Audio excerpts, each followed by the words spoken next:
Okay, so I'm gonna do something and now for something completely different. So I'm gonna show you a bit about, actually this is importing spatial data into VCell, but really what I'm gonna talk about, a bunch of tricks for how to deal with spatial simulations and how to look at the data from it and compare it to the imaging data that you put into it. So, and I just want to get up a participant list and a chat list so I can see everything. Okay. So I'm going to go through this pretty quickly. And make this full screen for now. So everybody can see that, right? Everybody can see this sharing? Yep. Okay. So I'm going to run through some of these things pretty quickly, just so you make sure that you all realize that you can actually do these things. And then they're all pretty well described in either the help menu, or you can always, contact one of us if you need more help with some specific case. But I'm going to go through a bunch of things. One is creating the geometry itself. The second is getting data from an image data set, for example, as initial conditions for simulations. That could also be used to collect the data as the end result of a simulation and use that sort of a steady state to be the input to a new simulation. And then I'm going to go through some tools to compare simulation results with data. And again, I'll go through most of these fairly quickly. The ability to create what we call simulated fluorescence, and then some of the tools in VCell to interact with your data in a way that is useful to you. And then finally, that we have an ImageJ plugin, which can be used to help you access simulation results from the database and in specific ways using the ImageJ scripting language. And that's really under active development right now. So Michael will jump in if I am a little bit behind the times on that one.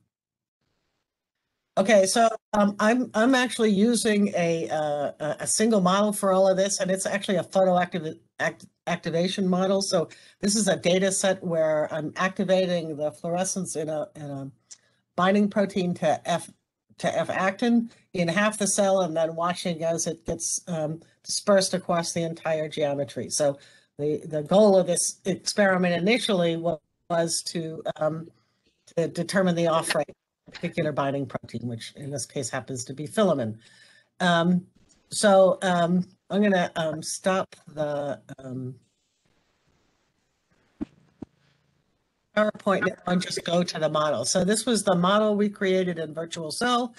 And the first thing that we wanted to do was to actually use the exact same geometry that we collected for that data in the model. So I'm going to go to a new model and show you how different ways about putting a geometry in there. Most of you have figured this out. Of course, the absolute easiest way to do this is to use somebody else's geometry. So if you go to geometry definition and you say, instead of saying new, I can open it from somebody else. So I can go to a biomodel and I can look up the biomodel, and again, like Michael, I could just search for the ones that I've done recently to find a good one.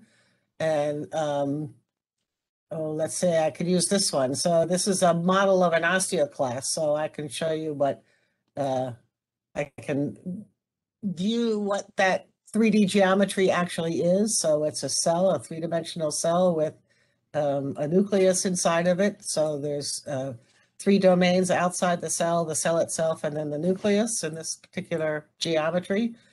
So if that's the one I like, I can select it and it'll load it in. And now I have the geometry that was already created for this other model. So this is a picture of an osteoclast, but I actually don't want to do an osteoclast. I want to do my cell from my imaging data. So rather than use an old one, what I really want to do is create a new data based on my cell. And so I want to replace this geometry with something that's new. And first, I'm just going to show you that you can actually create a made-up geometry from Analytic or solid geometry. So I can create a new geometry, and this is just now a box, which is 10 microns by 10 microns by 10 microns. And I can add a subdomain, say from analytic expressions. So in this case, for the cell, I want to make it a sphere. So the center point of this geometry is 555. I'm going to leave it there, and I'm going to make the radius 4.5, so it almost fills this cell, and create a new subdomain. And so it just made the equation for me and puts the subdomain. So that's the circle in the box, right? And then I also need a nucleus, but I'm going to add that's one from solid geometry just to show you that you can do that. So I'm going to create a new subdomain region, and here I have to use the properties box down here. So if I click on the subdomain and I right click with the mouse, I can add, say, add another sphere. So it's going to put another sphere in this geometry. But see, it put it up there. That's not really where I want it. It put it at 0, 0, 0, which is this geometry is defined as the origin is defined as 0, 0, 0. So that's not really where I want it. I actually want it in the middle of that cell, so I need to translate it. So you just translate that. And so from this translation, I will edit it and go to, say, 555.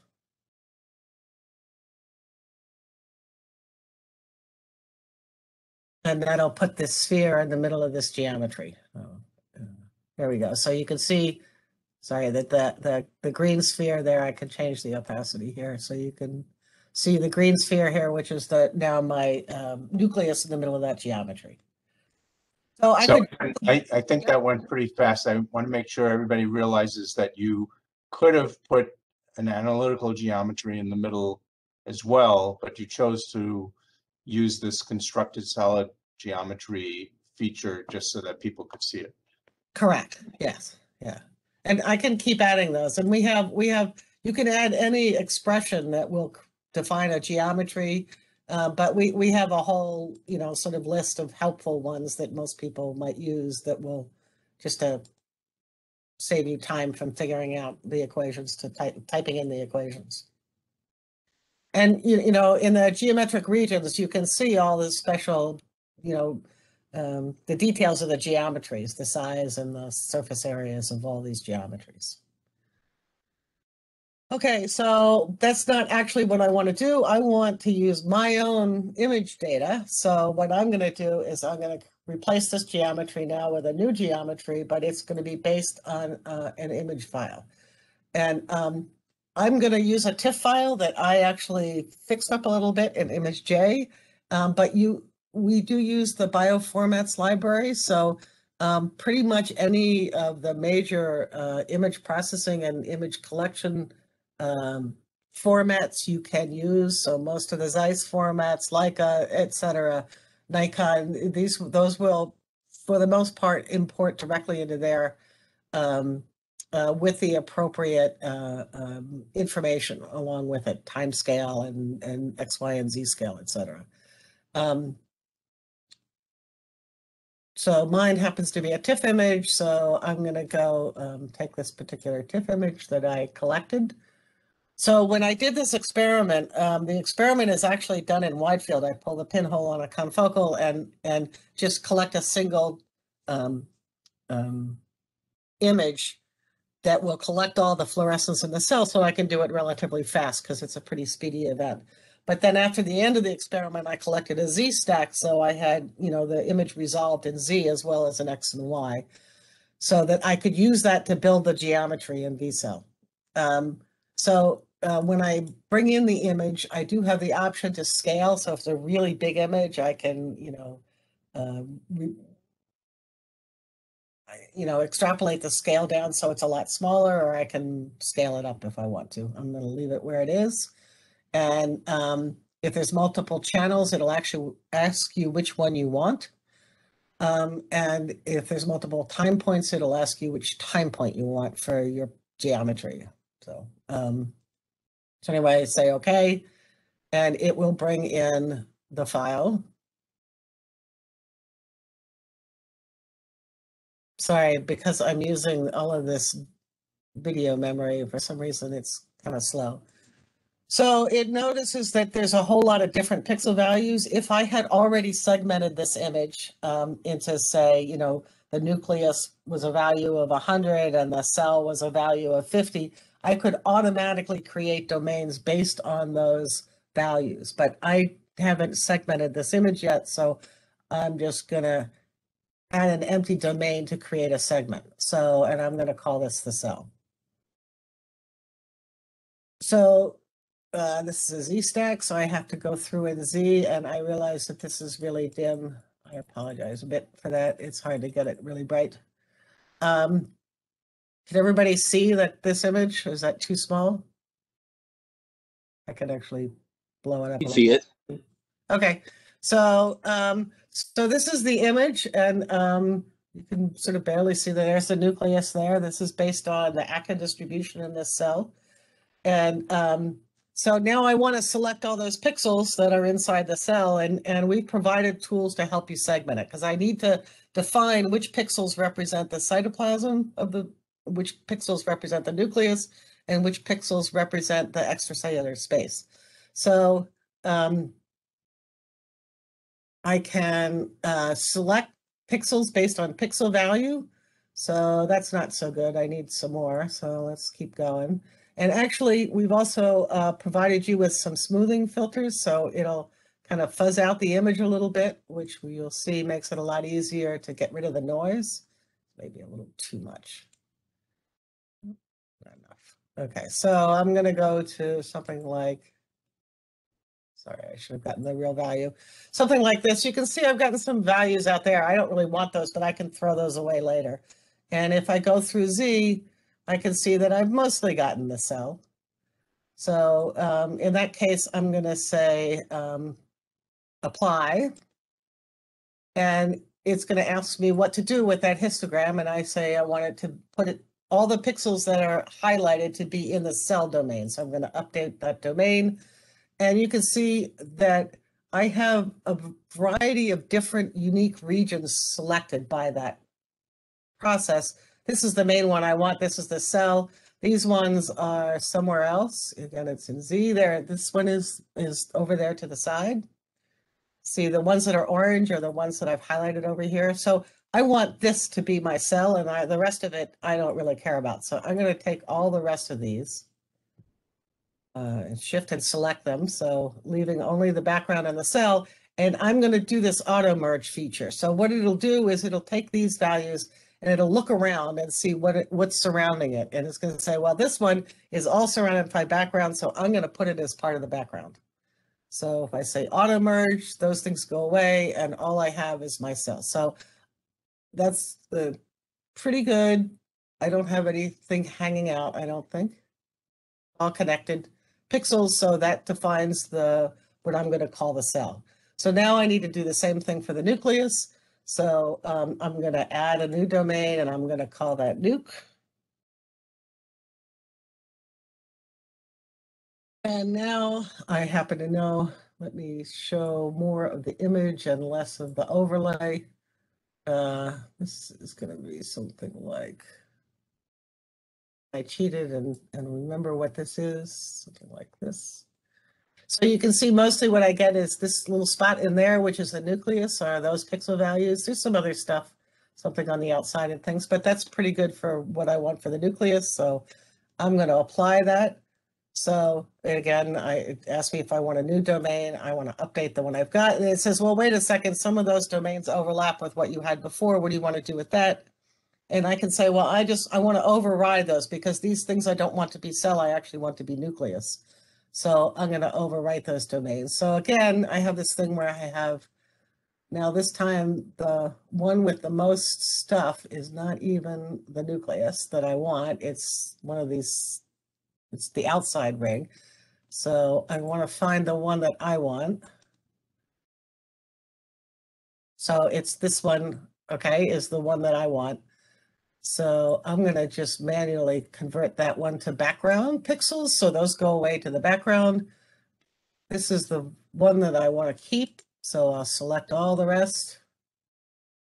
little spots that it picked up in the same pixel value range, and I'll auto merge them. And so now I have a separate domain, unique domain that's just those pixels that are in my nucleus. Okay. So I have a quick question. sure, yeah, please. Would you mind telling again how did you find out which domain is your nucleus and just auto merge the rest of it? I didn't get that. Yeah, so can you see the color change in the nucleus when I saw, so it's easier to see on the red.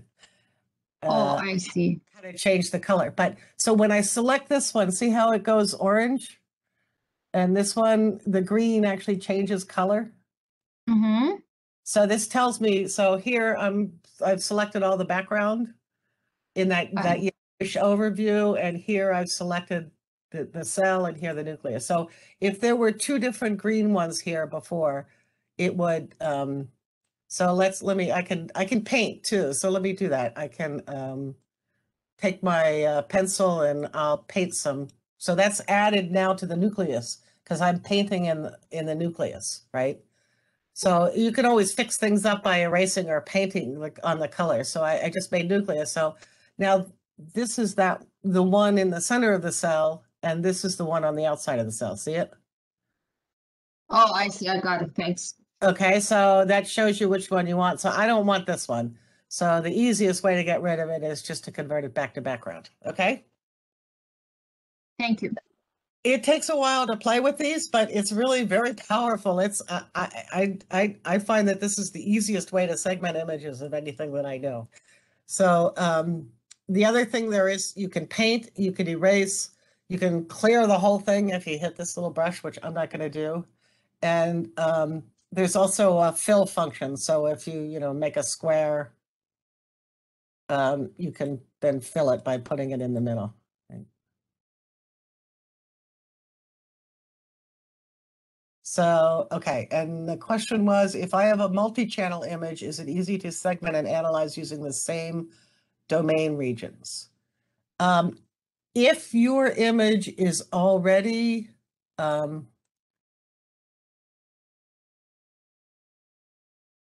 segmented, so if you have segmented it somewhere else so that the intensity value for a particular region is the same number, then you can automatically make each of those a different domain. Okay. So you could do that with multi-channel images. Well, actually, yeah, so you can do that with multi-channel images if you merge it into one image. So it'll make everything in green one value and everything in red another value. Or you could do that with a color image that's been pre-segmented, or a grayscale image that's been segmented. Does that answer your question, I hope? Yeah. So, yeah. Yeah, so if you have DAPI stained nuclei and fluorescent actin in the cytosol, you could use those two values to help you segment out those images. Okay, so so I have my geometry. So I'm done. I'm going to say finish. And now it's going to give me some warnings and ask questions. So it's going to say, well, you haven't assigned some of these pixels anywhere. I have this background region, right? I haven't given that a domain name. So I'm just going to say, keep that as background. That's fine. And then, so it made me this new geometry. So if I go back to the, oops. Surface view, this is now the geometry that I have for my cell, and that's exactly what I want. Okay. So now that I have the geometry, okay, just look at my cheat sheets and remember what I wanted to do. Yeah, next. Oh, I have to map it, right? So you always have to map your geometry, and just a moment, I'm going to get rid of push that down. And anyway, you take the cell and you take it to wherever the cell was, this one. And I always have to click this each time for some annoying reason. So extracellular space is what I call background. And the nucleus goes to the nucleus. And for some reason, the plasma membrane, it does automatically, but not the nuclear membrane. So I don't know. Okay. So, so now this is told told VCell that those things that I colored in this particular domain in brown are things that I wanted to associate with the compartment cell. That's the geometry for that particular compartment. Okay. Yeah, so anyway, so that gives me the geometry, and this shows you what the boundary conditions are at each of the internal boundaries.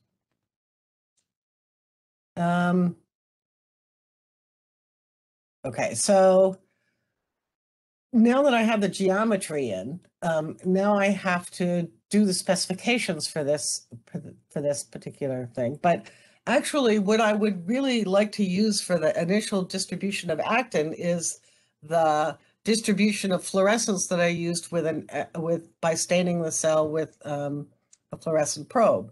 So I would really like to map the initial conditions, the concentration of actin, to the distribution of some fluorescence image. And I can do that using a function that we call field data. So I'm going to go to under the file menu, I'm going to open this thing called field data, which is going to go somewhere funky. Where did it go?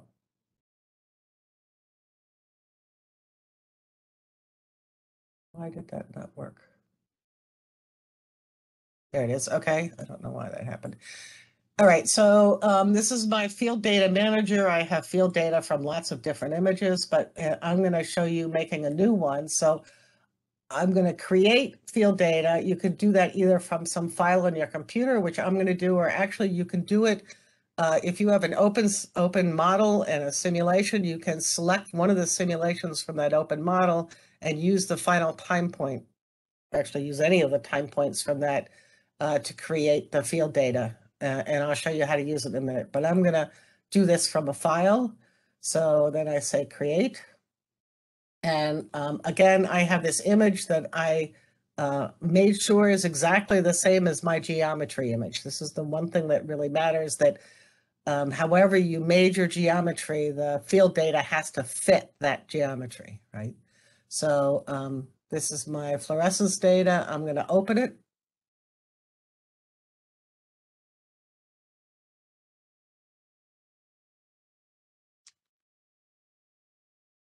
It normally isn't this slow. I don't know why it is.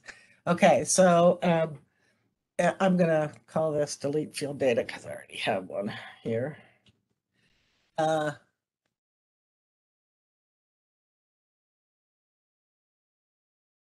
And so it asks me what the variable name is. There's only one channel in this particular image, so I'll show you the image in a second.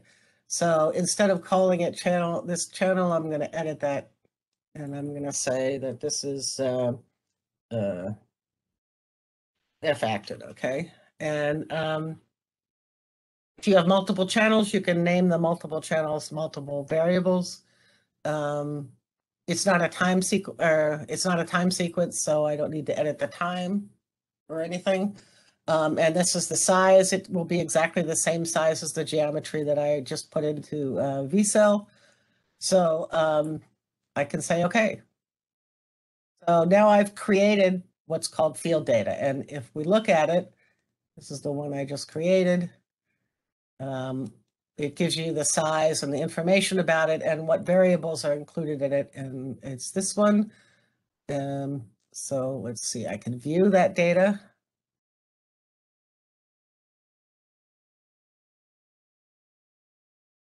And there's a little bug in this. So if I go up to the right, so this is now a Z-stack, right? And this is the distribution of the fluorescence probe in my, so it's just a fluorescence image basically of the cell, and it shows the actin distribution. So that's what the field data looks like. So I can put in all of these relative fluorescence values into the initial conditions for the cell. And I do that easily by just clicking on the variable I want, and I copy that function. So that's function is a field. And if I go back to, I'm going to use the one that I already did. So if you look in this field for the actin distribution, I simply pasted in this value, which is, let me just paste it in to show you specifications. So I went to F-actin and I took this initial condition and I can paste this in here. And now that's my initial condition. So this, however, is now simply fluorescence information, right? It's not really micromolar. So, you know, my value of 50 is an arbitrary value. It doesn't mean anything real. So if you look at my actual model, I have the field times some value, and that's to normalize it back up to a concentration level. And just a little clue on how to get that. If I go to my simulation and run a really short simulation and look at F-actin and go to the post-processing stats, I'll find that the average micromolar concentration of F-actin in this cell is 70 micromolar. And actually, that's known for dictyostelium, that the average concentration of actin in a dictyostelium is 70 micromolar. So I made I used that 0.55 to make sure that my average concentration was 70 micromolar, was the actual concentration that I need. Okay, so I'm a little bit behind, so I'm gonna try to go a little bit faster. So now I've put in that data as my value, and there's one other thing that I'm going to show you in the specifications. Oops, not there. Sorry. And that is, I have this species that I put in my model called bleach region. So this species I'm going to use to define a place in the cell. So in this case, it's going to be the place that I actually activate fluorescence. So I call it bleach region. It should be activation region, where so anywhere in the image that is greater than x is greater than 11 is going to have a value of 1 for this variable, okay? And I will show you why I did that in just a second. I'm going to go to these simulations and call back my data. So this is the output of the simulation. If I look at, that's F-actin. If I look at the fluorescence, there's nothing before I activate fluorescence, and then at some time t, I activated fluorescence, so it's all active on one side of the cell and not anywhere else. So, so if I take 10 more minutes, will that be all right? There's 2 more things I really want to show you before I get here. Let me go as quick as I can. So the other thing is that my fluorescence clock, so it's a little open-ended, but you're going to eat into the project period. Yeah, no, I'll go as quick as I can. I just wanted to point out that there's multiple fluorescent species here. So there's the binding protein when it's unbound and the binding protein when it's bound. They're both fluorescent. And the image that I see in the microscope is a convolution of both of those molecules. And the fluorescence, all I see is just fluorescence. So we have a way to help you compare your model to the what you see in the microscope by running what's a protocol that we call microscope measurements. And then that allows you to put in a either like a Gaussian point spread function, or in this case, I just did a Z projection because I'm going to basically compare this to a wide field image. And I've taken the binding protein, well, in this case, yeah, the binding protein bound to actin and free, and convolve them to put them both together as a single fluorescent species called fluor. And you have to do that before you run the simulation, but then once you've run the simulation, if you look at the results,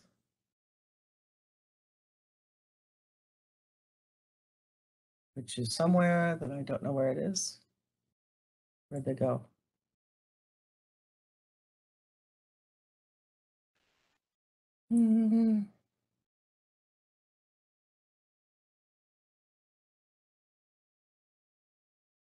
I can't find the results now. Where'd they go?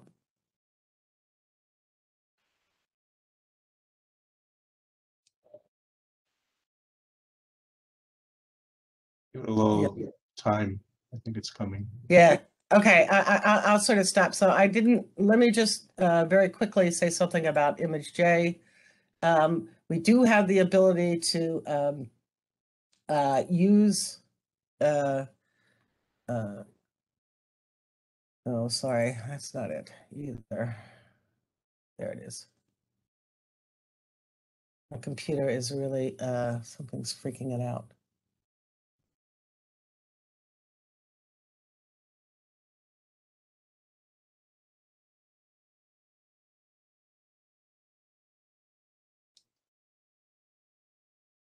Okay. So if you go into tools, there's a thing. If you open ImageJ on your computer and you go to tools, there's a thing that says Start ImageJ Service. And this is a plugin that if you don't have it yet, you can go get it and add it to your jar file. But if I already have it loaded, so I can continue and it will interact with ImageJ. So now, yeah, my network connection is really bad. Can you guys still hear me? Yeah, we can hear you. Yeah, we can. Okay. Okay, so if I go to ImageJ, which should be somewhere here, my everything is sort of dying on my computer for some reason. All right, so I bring ImageJ, which is here. I can go to the macros and I can start up macros.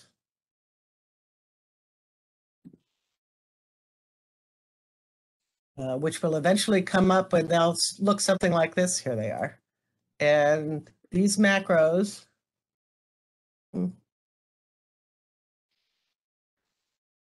this is a typical macro image, and we have, you can write your own macro or we have our own. So let's see, this is one that we had before. This will open a 3D image in from a simulation result. So again, this will sort of show you the language that you use to identify something in the VCell database, a result, and it'll go get a particular variable from a particular time, and even you can get it from a particular line or just the entire image, etc. So you can use this scripting language to really go pull any particular type of data that you want from the results. And you can eventually use it for a lot more things as well. So if you go to, in VCell, if you go to the help menu and you look for ImageJ service, you'll find some text about how to do this, but you'll also find that we have some example of files that can be downloaded. So this is the place you can download them from. And you can look at those example files and see how it's working. And we're developing right now. We already have some sort of better interfaces so that you can add information about your VCell file and it will automatically create the script to go look them up. So I don't know, Michael, if you want to just say a few extra words about that. I'm starting Eclipse, but it will take a few minutes to start it, so I'd better demo it next time when we'll meet. Yeah. But I would like to, may I share screen for a second? Yep. I apologize that this got a little slow. No, I just have a second to show because I think that it's very exciting. You see my screen, right? Okay, so this is what you see with just regular deterministic versus stochastic simulation. So here you see the results of deterministic simulation. Here you see single stochastic run where you can already, and don't worry about different scale because here is in concentrations, here is in individual molecules.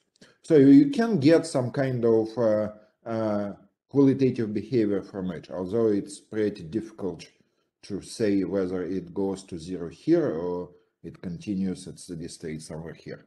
So if you do it with 10 simulations, then it's already showing the trend like here. And if you do it with 100 simulations, then you can see that it's almost the same as deterministic. But then I would like to show, oops, where is it? Ah, okay, yeah. But then I would like to show you something else. I would like to show you oscillation. And an oscillation, this is deterministic oscillation, which looks nice. And this is a single run of stochastic oscillation, which is also fine. And then this is another type, another run of stochastic simulation. Yeah, which is a bit different, but also fine. But then when you go 1000 stochastic simulations, then you get something like that, which is not conversion to ODE simulations. And this is something just to kind of interesting event, that you have some small shift in period that eventually goes to like smoothing over multiple stochastic simulations. So this is just an illustration that you really have to be very careful when doing stochastic and trying to deduce trends from single or even multiple stochastic simulations. Okay, that's all what I wanted to tell you.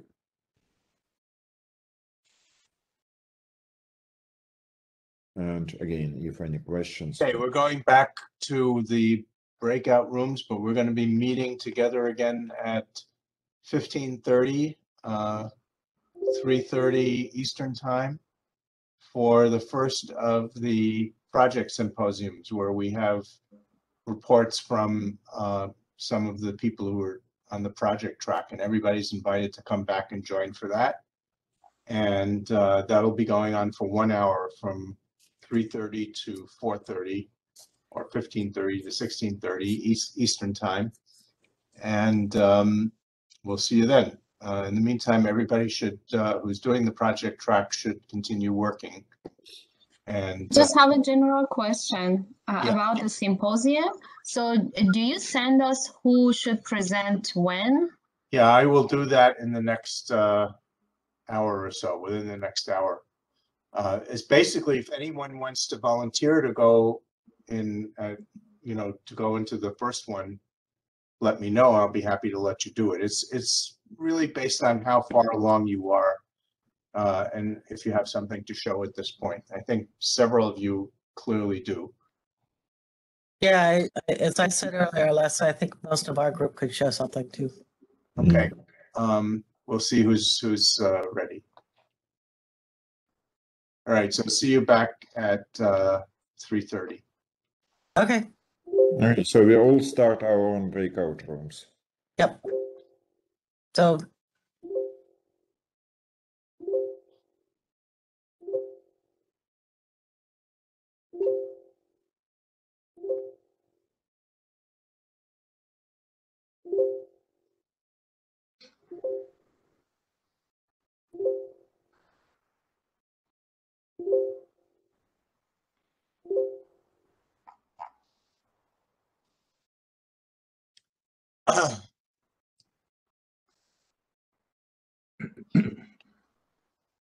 So Ushasi, I was looking at that model that Michael was showing, which is a public model, and it is a model of gene regulation. You think that model might be something you could use as a starting point? Because that's already in virtual cell.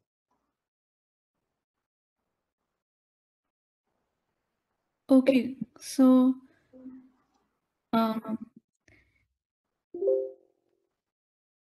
okay, I'll try with that. You want to try it?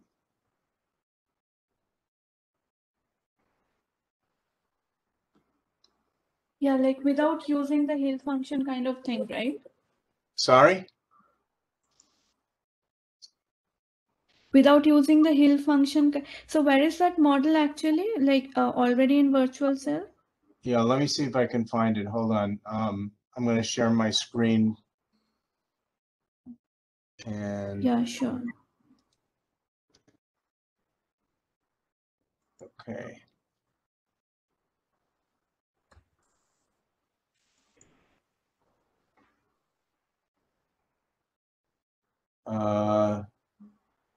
It's definitely a public model. And let me see if I can find it. I think it's something that Jan Mararu developed at one point.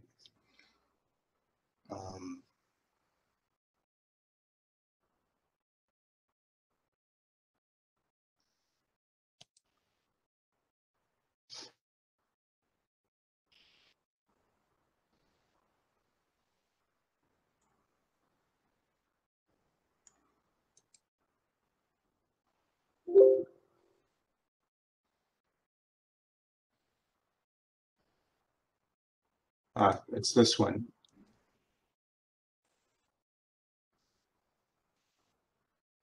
Oh,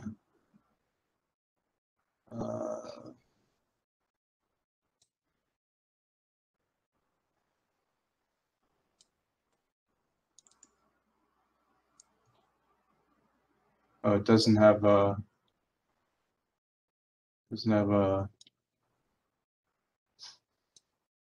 simulation with it. Let's see what it looks like. Let me make it 20 seconds.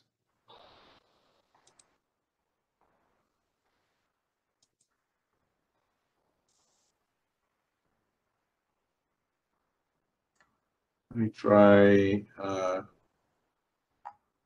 500 seconds.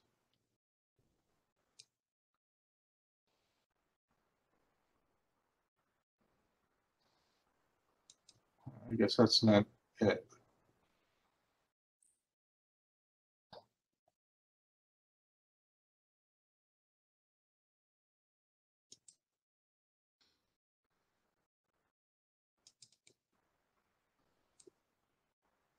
I'll ask Michael which model that is.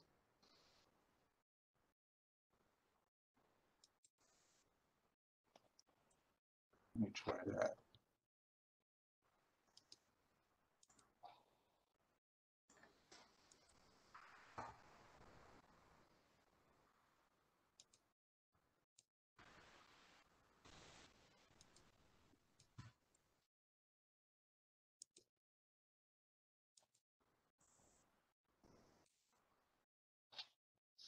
I'll ask Michael. And that might be a good one for you to start with. Okay, sure. Yeah, sure. And like in general, I would like to know how to put an equation and initial conditions of that form. If it has a spatial dependent initial conditions, boundary conditions, we can talk about that also. Like, Could you move a that will little? help me building up I'll help you, in but general things. could you move a little away from your microphone? You're Yeah, coming sure. through very kind of too loud and too, you know, it's not a good sound. Maybe, okay. Let's first go to find this model. Yeah, sure. I'll send him an email and he'll probably respond. Yeah, sure.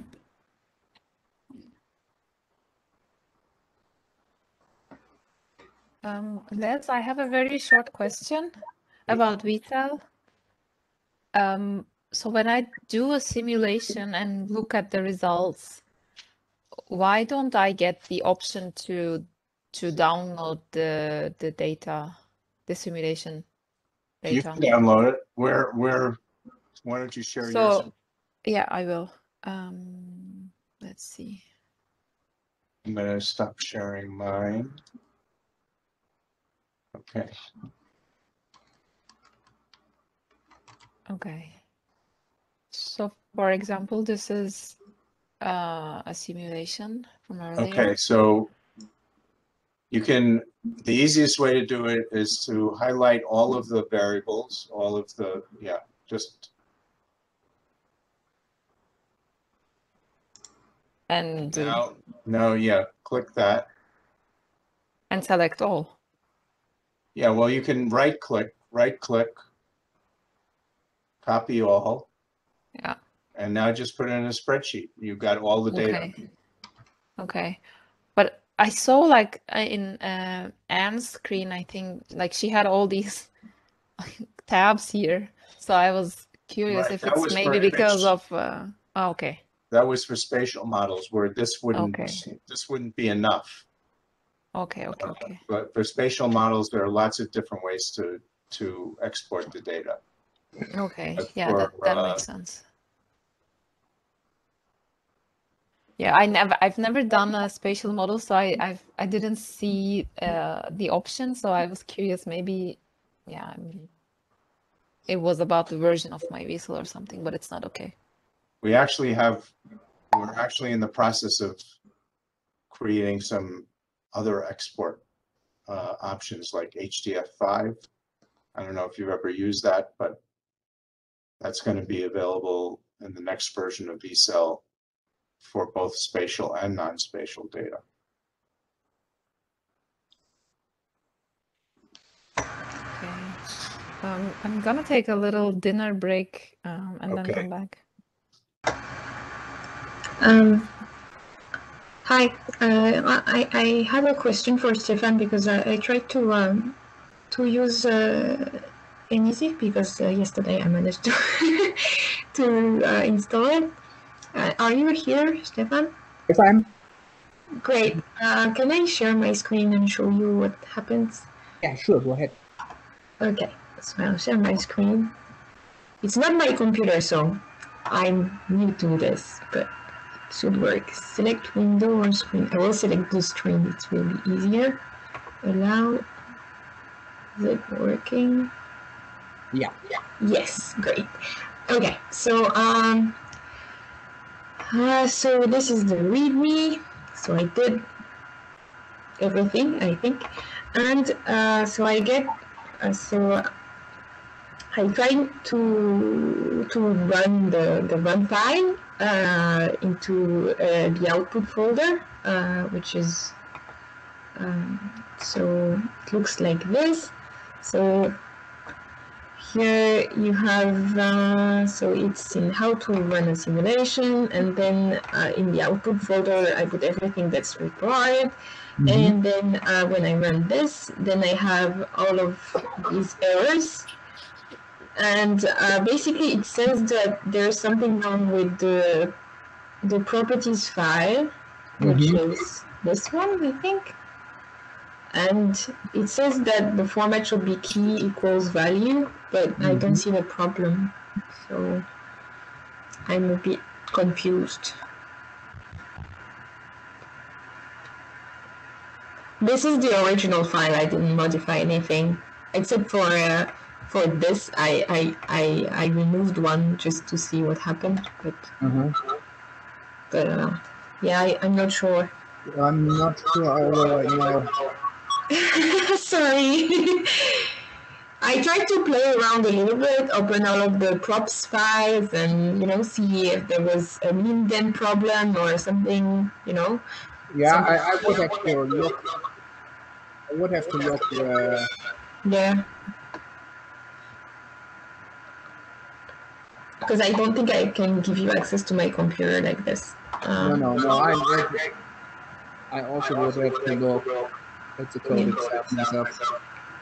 Okay, so I will keep looking on my side, and if I find something, I'll tell you. So we are actually using a repass function there, and that's what about this file itself. So you think I should? I'm not sure. What should I do? It looks for useful science not founded. I have no idea what the. And you're on a Linux system, so that should be all fine. There should be no file ending or anything. Okay. Line ending. I don't know why read fails. Hmm.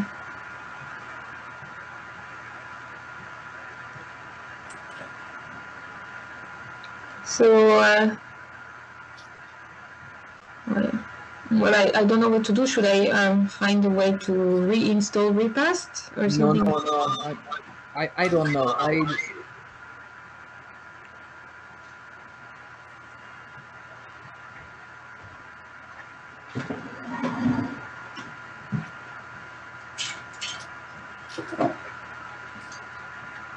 It doesn't give us the line, right? Well, it says it's rank 0, but I think it's rank 0 on this file. No, rank 0 is the MPI. So all of them throw it. Rank 0 throws it, rank 2 throws it. That has a different MPI process. Oh. They all throw it. Okay. Stefan, But otherwise it doesn't say, yeah. Sorry? your video, your audio is really bad. Oh, sorry. Okay, what can I do? I will put headphones on and see. Stefan's audio, I think. Stefan. Sounds like you're in a car or something. Yeah, there is an echo. I get that also from her side. I hear everybody else fine.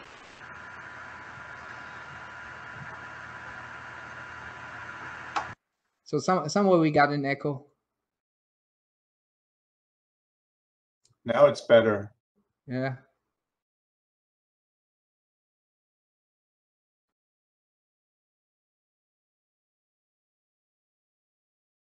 Yeah, I right now don't see why that error is thrown. The files are the ones which are the original ones, and they should just work.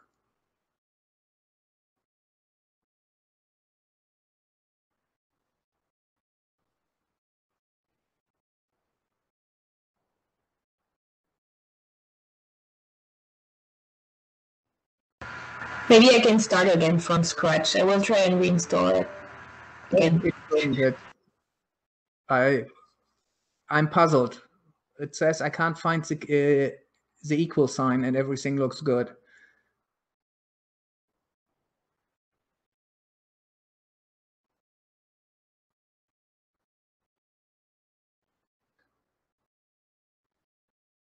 Okay, I gonna have a look too. Do you want me to send you a screenshot or something, or? No. I can just look, get the code myself and look what's going on. Okay. Yep. Bye.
Ushasi? Are you there? Yeah, yes. I found the model that I was looking for. Okay. And if you do a search for CSHL, all capital, Mm-hmm. well, let me show you. Yeah, sure.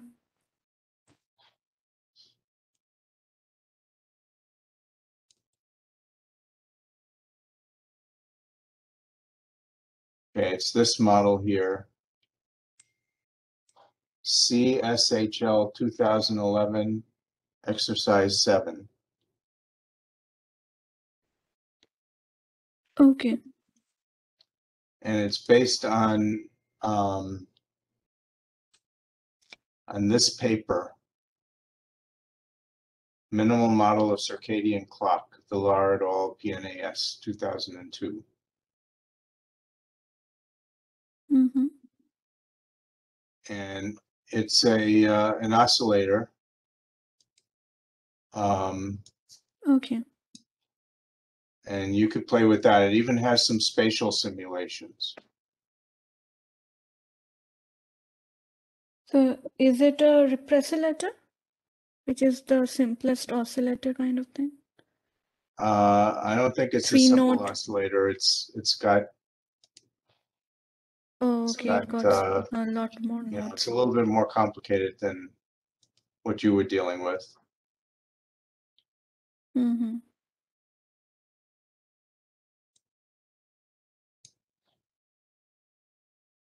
But it's all in mass action. I think every one of these reactions is mass action. So Okay. there's no Hill functions or anything. So in that sense, it's simpler. Mm-hmm.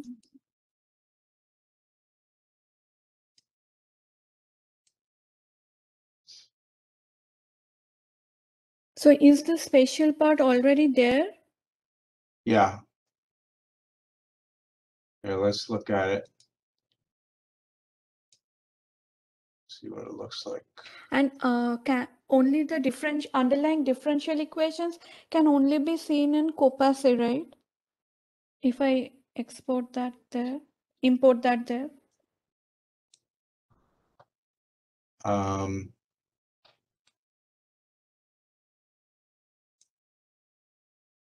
Say that again. The differential equation in form of differential equation, the whole equation can only be seen in COPASE, right? Not in virtual cell. I can see each reaction and how that is modeled. No, you can do anything in virtual cell that you can do in Capacity in terms of simulations. Capacity does things like parameter estimation. Okay. He wants to view the ODEs. Oh, view the ODEs. Oh yeah, you can do that in virtual cell too. Yeah, So yes. I want to view if you the want ODEs. to, if you look at, so here's the ODEs and generated math. Here are the all the constants. Here are all the functions, and you can, you know, see nice renderings of them. And here are all the differential equations.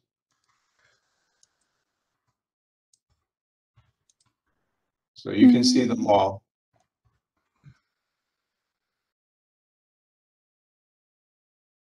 This is under simulation. It's called generated math. And you can either look at the equations or you can look at the virtual cell math description language, which is a scripting language that you could, you know, use separately if you want. You don't have to use this, you can write in the scripting language as well. This is the math description. Mm-hmm. And you So could I see create the a math reaction part, but yeah, Sorry? but for spatial, yeah, I could see the reaction part, but for spatial part, I don't see the diffusion. If you go to one of the spatial simulations, this is a spatial simulation. Mm-hmm. Here's the diffusion right here. Oh, okay, 3D diffusion. Diffusion rate times del squared of mRNA. So this is this mRNA mRNA's diffusion rate. That's the diffusion coefficient. This is the Laplacian, and this is the variable Yes. mRNA underscore R. And then this part here is the rate expression. So it's all there. If you want to specify the diffusion coefficients, and again, you can see this in the math description language too, and then create a separate math model. If you're more comfortable using the scripting language, you can do that too. But if you wanted to look at the individual specifications, here are all the diffusion coefficients that were assigned in this model. Here are all the initial conditions. Here you can decide that you want to clamp a variable to a specific value. You know, so everything is here. Okay, so I'll play around with it and look at the paper also, so that Yeah, I you might want to understand do some of the VCell tutorials to get a better idea of how everything works, because it should, you know, that should help you navigate through VCell a little bit better. Yeah, I went through that one tutorial which is there, but that reaction diffusion equation thing and tutorial on virtual cell. Right. Oh, good. Okay. So But I think it doesn't tell about these details. yeah, so Or in I'm the happy last to show part. you any Okay, I'll see the additional last detail. part of it and yeah.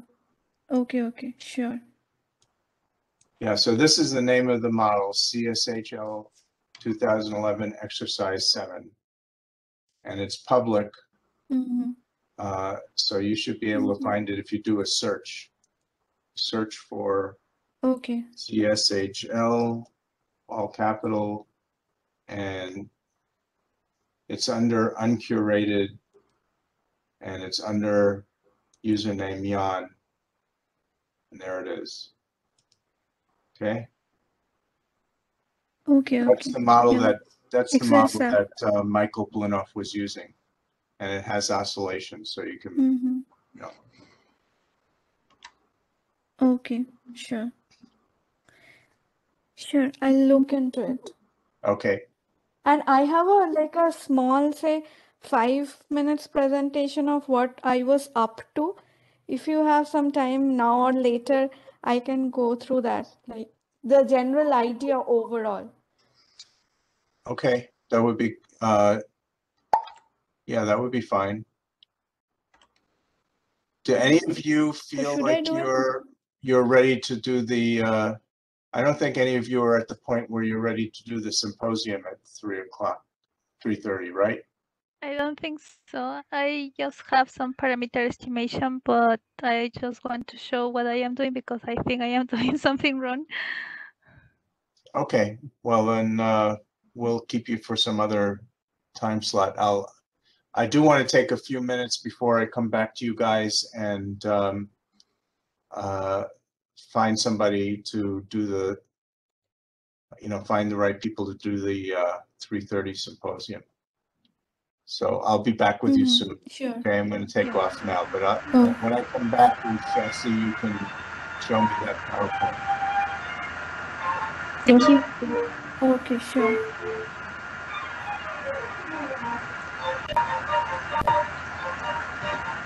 Actually, Stefan, just to tell you, I think there might have been something wrong with the installation of MPI, so I'm redoing everything. And Okay. hopefully this time it works. So you can actually- hold. I'm Yeah. actually building it right now too, so I'm Okay, so we'll see. That's good. Okay, let's see. Gosh, were Thanks. you talking to me just now or to Stefan? I was talking to Stefan. Oh, okay. No worries, but thank you.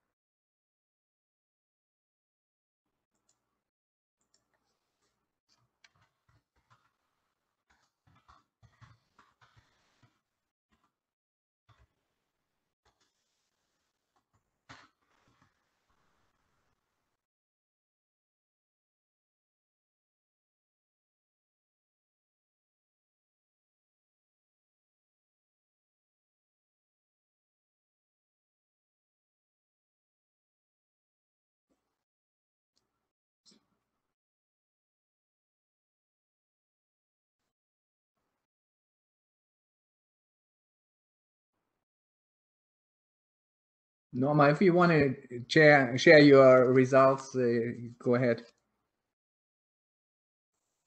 Yeah, okay, thank you. I just was asking if someone could help me, yeah, so that I will share my screen.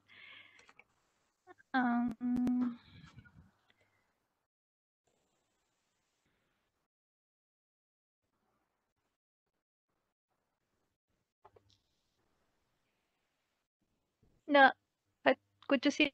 Can you see my screen? Yeah, I do. Okay. So yeah, then these are my reactions. I think now everything is fine, and the species and all of them are in the reticulum. Just this part in the cytoplasm, and talking about the concentration, I put everything to 0